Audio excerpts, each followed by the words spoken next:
The Genie GICTD is an older 3-button keychain remote used with compatible Genie garage door openers. In this video, I'll show you how to open the remote and replace its battery. For this repair, you'll need a small flat tool. A flathead screwdriver will work well. Before opening the remote, locate the small lock switch on the side. Make sure the lock button is pushed upward. Directly below the lock switch, you'll see a small groove in the plastic housing.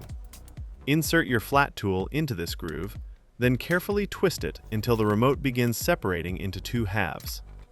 Work over a tray or a clear surface where small parts cannot get lost. When the remote opens, the small plastic lock button may come loose. That is normal. Just make sure you don't lose it. Once the housing is separated, carefully remove the circuit board. You should now see the battery installed on the back of the board. The plastic lock switch sits in this section of the circuit board. I'll point out its correct position on screen so you can reinstall it properly during reassembly. This remote uses one CR2032 coin cell battery. If the old battery is firmly lodged inside the compartment, use your flat tool to gently push it out. Avoid using too much force or damaging the battery holder. Take your new CR2032 battery and insert it with the positive side facing upward. Press it into the compartment until it is seated securely.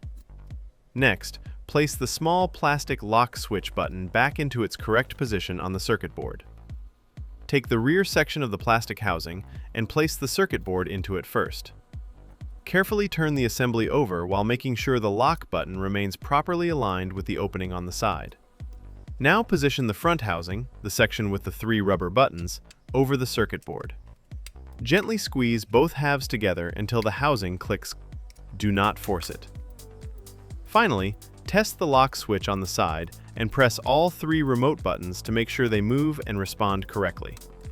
That's it.